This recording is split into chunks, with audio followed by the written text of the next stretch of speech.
Greetings and welcome back to Doctor Who Revisited, where I go through every single episode of Doctor Who from 1963 all the way to 2022 and review them. And now we are on the penultimate story of Season 8, which features the Master, Colony in Space. This is yet again another really good Master story. However, you don't really know it's a Master story until like the halfway point. And then it just goes up and up from there. The Master just has this ability to elevate whichever story he or she are in and just bring it to the max. And this episode is no exception. Start us off with how the episode itself opens. I really like that. I mean, you get to see you're back on Gallifrey, even though you don't know it's called Gallifrey just yet. I mean, you're back on the planet of the Time Lords, as people were used to refer to it back then, and you get reintroduced to some Time Lord characters, some of which have already appeared on the show, some of which have not, but I mean, it really just starts off this series of events where the Doctor just gets sent to other planets by the Time Lords on missions to just, you know, try to fix certain parts in history, or as I like to call it, clean up after the Time Lord's messes. So right there, you get introduced to this idea that even though the Doctor is still technically in exile on planet Earth, that does not in any way, shape, or form mean that he's going to be completely limited to planet Earth.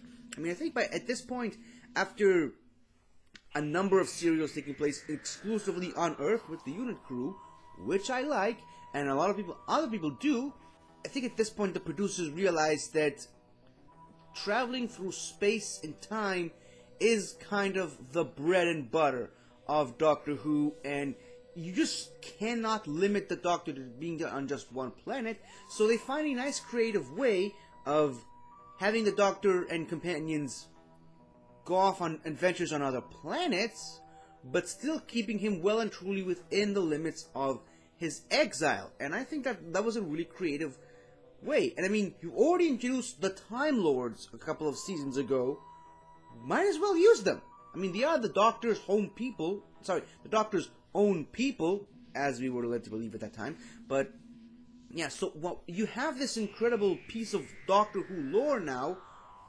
Might as well make use of it. And I love the introduction of the CIA. I cannot remember if they called it that in this episode specifically.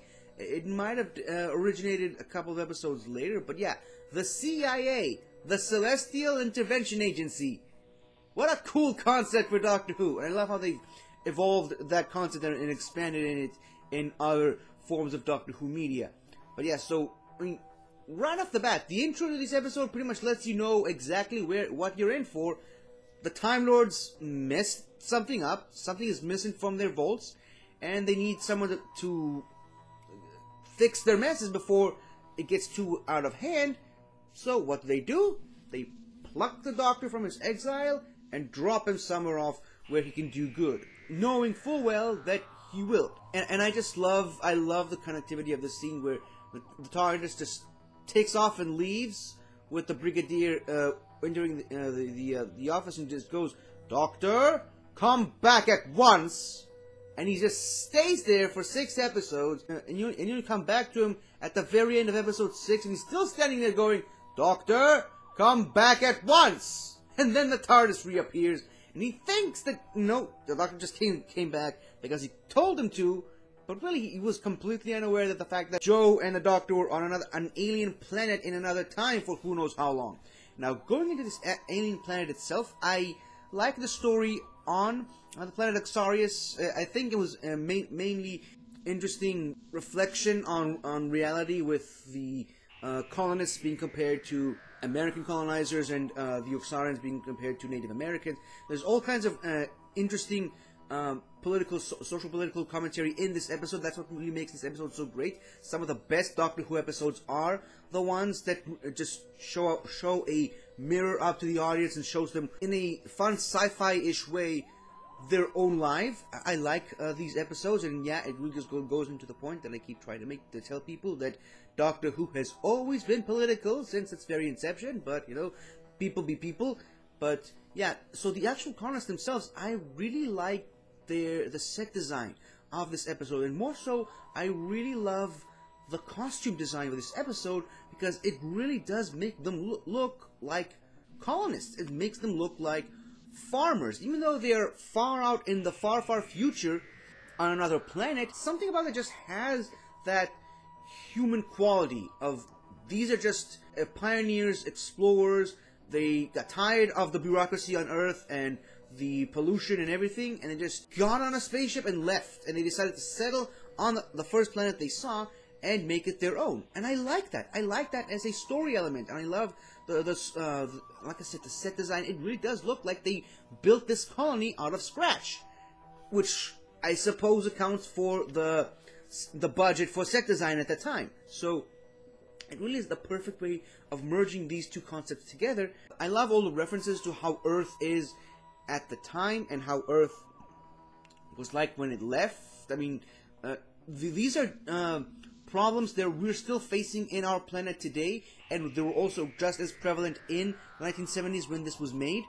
So it's a very conscious episode. It's a very self-referential episode, and I really like that. And as villains, I really like the mining company, and I think they did some more stuff with the mining company in other forms of Doctor Who media. I don't remember any particular examples at the moment, but they could have been an interesting side villain in Doctor Who if they decided to bring them back on television in some of the other TV appearances in and around that particular time period. They could have done some more. I think in one of the novelizations they sort of connected them with the Space Pirates from the Space Pirate episode.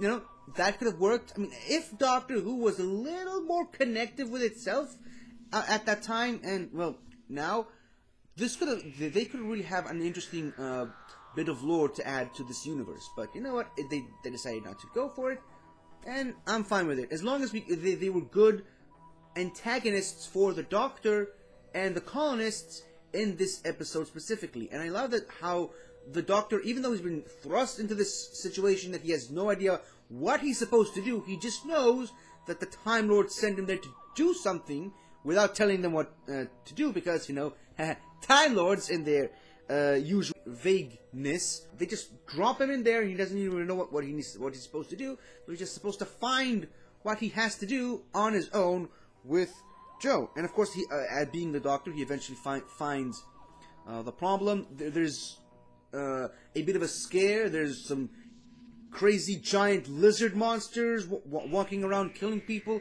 and I just love that the Doctor is like the guy that deduces everything without having to have anything spelled out for him. It's like, okay, so you saw this big giant lizard there. By the way, nice touch with the large iguana thing with the camera trick. I like the camera trick there, like the visual trickery there.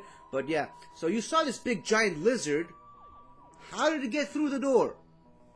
I mean, like that's kind of the first question any of us are asking us at the moment, and the Doctor's the only one smart enough to come up with that. So, yeah, no wonder these colonists having problems. They're kind of idiots. But you know what? It works for the story. I like the detective aspect of the story. I love how the Doctor figures things out. I really like Jo in this episode. She does show a lot of courage and bravery in a lot of the scenes. I mean, she does, as she often tends to do, she does get put in these not so great situations, and she manages to come out on top and prove herself and why she's one of the best companions of all time. Yeah, I like the one minor guy that sort of goes against the grain, sort of tries to help out the Doctor and the colonists while still maintaining his own interests. I like the design of the Uxarian city, and I love the concept of this once powerful, mighty, super highly evolved race devolved into these primitive cave dwellers, as you know, it tends to happen a lot of the times with these super advanced races in these sci-fi worlds, in particular Doctor Who. And I think Doctor Who is one of those franchises that really emphasizes this point great.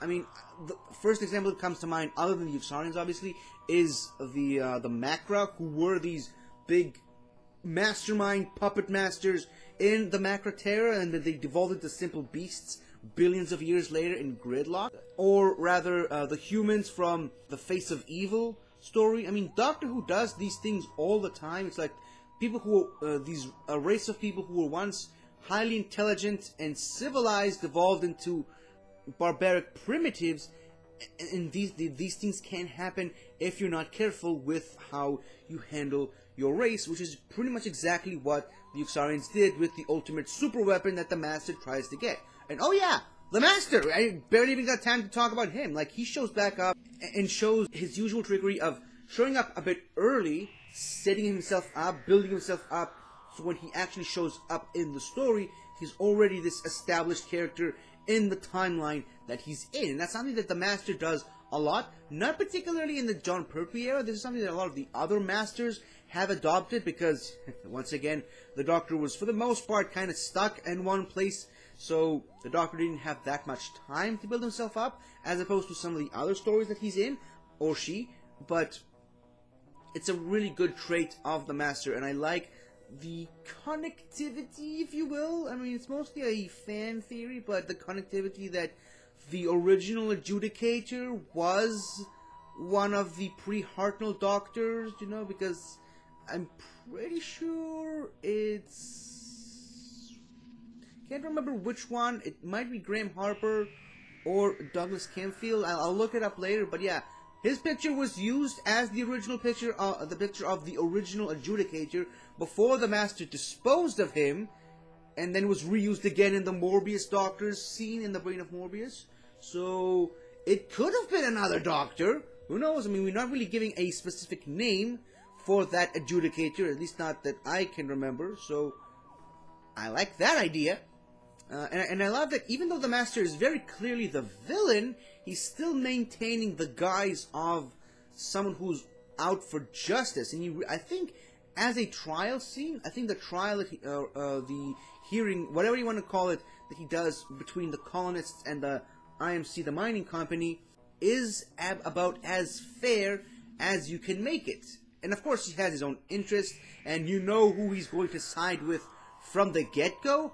But I think he puts the pretend that he's some sort of man out for justice. I think he plays that very, very well, both as Roger Delgado playing the Master, and also as the Master laying up the part of the Adjudicator. And going back into the Master's TARDIS, I think this might be the first time we've seen the Master's TARDIS from the inside. I can't quite remember if we saw it in Claws of Axos or Terror of the Autons, but yeah, we get to see the Master's TARDIS for the first time, and it's nice that after what happened in Terror of the Autons, he took precautions. I like that bit of continuity, that the Master is now prepared for whenever the Doctor or Joe decide to break into his TARDIS.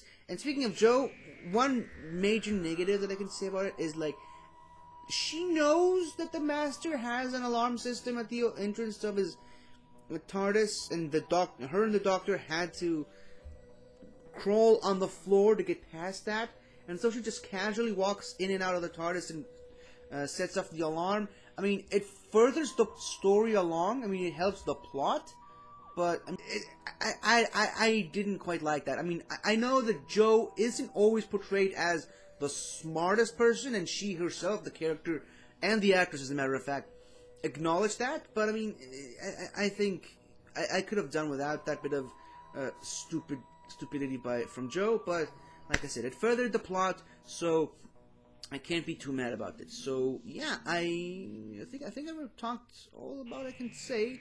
I like the episode. I like the setting. I like the set design. A lot of the concepts I like, and I love that it sets up the Doctor basically becoming a CIA agent, unwilling CIA agent. I like that there's one scene where you can kind of tell that George Lucas took inspiration from and kind of made this scene almost shot-for-shot recreation in A New Hope. I really like that. You can really tell that it's one of those episodes that really influenced George Lucas a lot before he started to make Star Wars. But yeah, that's about it. That's all I can say for this episode. So I hope you really liked my breakdown of it, and let me know what you think about this episode yourselves, and I'll see you in the next one, which will be the final story of this season, and the last time we're going to see the Master for quite a bit. So let me know in the comments below what you think, and I will see you there. And until then, I am the Master, and you will obey me. You will obey me and only me.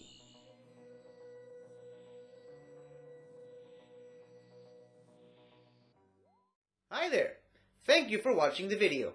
And if you enjoyed it, don't forget to like, comment, subscribe, and tell your friends. I'll see you next time.